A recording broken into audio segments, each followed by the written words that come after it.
के लिए। और मानसून सत्र में संसद में जारी हंगामे के बीच आज एक बार फिर से केंद्रीय गृह मंत्री अमित शाह और कांग्रेस नेता राहुल गांधी के बीच जमकर वार पलटवार हुआ। अमित शाह ने साफ कहा कि सरकार हर मुद्दे पर चर्चा को तैयार है, विपक्ष सदन को चलने दे। उन्होंने कहा कि कल 3 बजे तक चर्चा चलेगी और इस दौरान वो सदन में ही मौजूद रहेंगे और कल विपक्ष के एक छवाल का जवाब भी देंगे। तो वहीं राहुल गांधी ने अमित शाह के बयान पर यह कहकर पलटवार कर दिया कि उन्हें शाह का लेक्चर नहीं सुनना, वो ये बताएं कि जंतर मंतर पर छात्रों पर गोलियां किसने चलवाई। कल 3 बजे तक सभी प्रकार की चर्चा के लिए हम तैयार हैं। मैं सदन में ही बैठूंगा, सबको सुनूंगा और सब चीजों का जवाब दूंगा। सरकार के पास छुपाने के लिए कुछ नहीं है। वो भी चर्चा करूंगा कि आपने क्यों चर्चा नहीं चाहिए। We are not interested in listening to Mr. Amit Shah's imagination. We are not interested in him giving us a lecture or a discussion. We are interested in one simple thing. And when I say we, I mean the younger generation of this country. वहीं BJP सांसद जगदंबिका पाल ने राहुल गांधी पर हमला बोला। उन्होंने कहा कि राहुल गांधी नेता प्रतिपक्ष तो क्या सांसद बनने के भी लायक नहीं। जगदंबिका पाल ने विपक्ष पर संसदीय लोकतंत्र और संसद का अपमान करने का भी आरोप लगाया है। राहुल गांधी नेता प्रतिपक्ष होने लायक नहीं है, जिनको जनता ने चुनकर के भेजा है।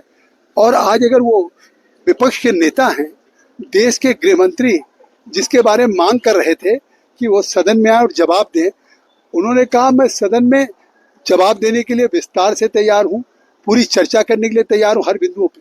उस भारत के गृह मंत्री के उस जवाब को सदन में नहीं सुनना चाहते हैं, बल्कि ये कह रहे हैं कि हम लेक्चर। ये निश्चित तौर से राहुल गांधी नेता प्रतिपक्ष होने लायक नहीं है। ये दुर्भाग्य है इस देश का कि राहुल गांधी जैसा नेता प्रतिपक्ष है। और अमित शाह के बयान पर कांग्रेस के राष्ट्रीय अध्यक्ष मल्लिकार्जुन खड़गे ने पलटवार कर दिया है और साफ कहा कि कल कुछ नहीं होगा। उन्होंने कहा कि विपक्ष वही करेगा जो अब तक करता आ रहा है, यानी छात्रों पर कार्रवाई समेत अपनी मांगों को लेकर विपक्ष के रुख में कोई बदलाव नहीं होगा। अब ऐसे में संसद का गतिरोध कल भी जारी रहने के आसार हैं। कल तो नहीं कुछ होगा। आज क्या है, हम जो वही कर रही है, कंटिन्यू जो कर रहे हैं वही करते रहेंगे। और भोपाल में कल आजादी के जश्न का अनोखा नजारा देखने को मिलेगा। लेक व्यू में वाटर बोट तिरंगा यात्रा निकाली जाएगी, जिसमें मुख्यमंत्री डॉक्टर मोहन यादव मुख्य अतिथि के तौर पर शामिल होंगे। आयोजन की तैयारियों को लेकर आज कैबिनेट मंत्री विश्वास सारंग ने लेक व्यू पहुंचकर व्यवस्थाओं का जायजा लिया। मंच से लेकर यात्रा की शुरुआत और सुरक्षा व्यवस्था का निरीक्षण किया। मंत्री ने अधिकारियों को आयोजन में किसी भी तरह की चूक नहीं होने के निर्देश दिए। मंत्री ने कहा कि कल भोपाल में देशभक्ति के रंग में आजादी का जश्न मनाया जाएगा। हमने निश्चित किया है कि 13 अगस्त दोपहर में 11 बजे बड़े तालाब पर विशाल नौका तिरंगा यात्रा का आयोजन किया जाएगा।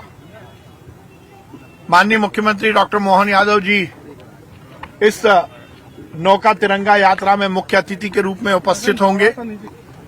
सैकड़ों की संख्या में नाव तिरंगा यात्रा में शामिल होंगी।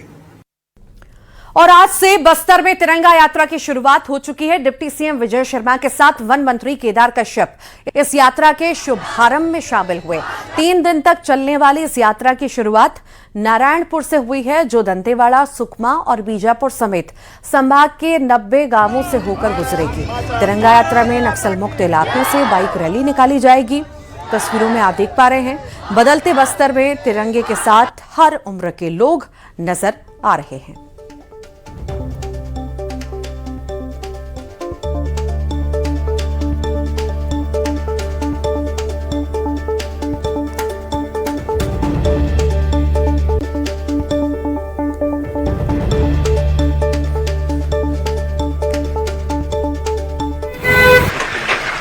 कुशलनार और धौड़ाई कैंप सीआरपीएफ का आगे है। तो सीआरपीएफ के जवान ही गश्त के लिए निकले थे और यहीं पर नक्सलियों ने, जैसे अभी कमलोचन जी बता रहे थे, बड़ा पुराना अनुभव है उनका, लगातार यहाँ पर काम किया है, तो यहीं नक्सलियों ने एम्बुश लगा करके और हमला किया था, जिसमें हमारे 27 जवान शहीद हो गए थे, 3 घायल हो गए थे।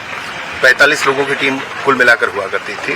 तो ये स्थिति यहाँ पर थी, परंतु आज संपूर्ण क्षेत्र भयमुक्त है, कहीं कोई परेशानी नहीं है और विकास के मार्ग पर अग्रसर है। आपने मिट्टी भी यहाँ से उठाई है? हाँ, ऐसे यहाँ पर और ऐसे अनेक स्थानों पर जहाँ पर हमारे जवान शहीद हुए हैं या जहाँ पर बस्तर के आम नागरिकों की हत्या नक्सलियों ने की है, उन सारे ही स्थानों की मिट्टी उठा करके संग्रहित करके जब इसका संग्रहालय इसका बनेगा तो वहां पर इसका उपयोग किया जाएगा।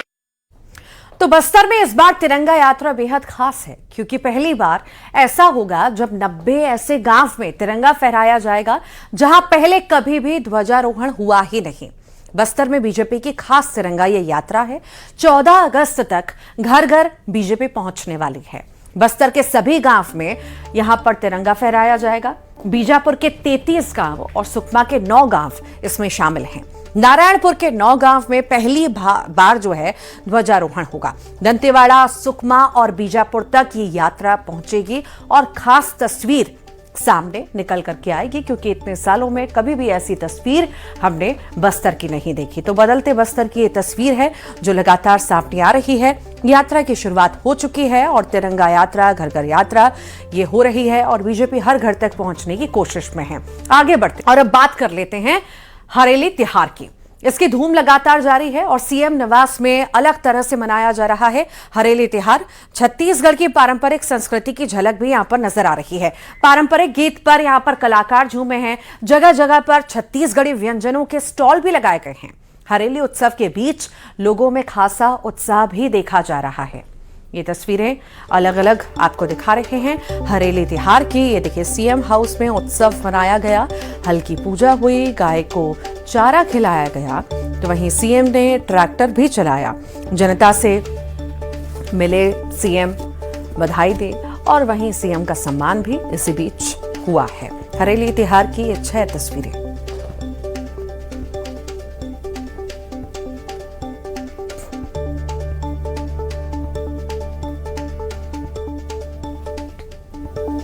ये 3 और तस्वीरें सीएम हाउस में हरेली त्योहार की तस्वीर आप देखिए। पारंपरिक नृत्य यहाँ पर हो रहा है। हमन यहाँ सीएम हाउस में और पूरे प्रदेश में आज हरियाली त्योहार मनाथन।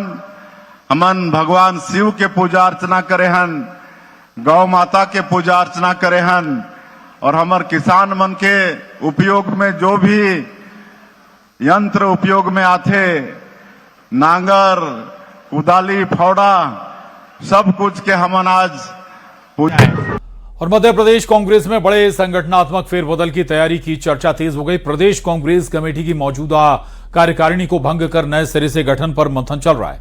पीएसी बैठक में संगठन के पुनर्गठन और नई नियुक्तियों को लेकर चर्चा हुई है। मौजूदा 328 पदाधिकारियों वाली कार्यकारिणी को छोटा करने की तैयारी की बात सामने आ रही है। पार्टी के भीतर वरिष्ठ और लंबे समय से जिम्मेदारी से दूर नेताओं को मौका देने की मांग भी उठ रही है।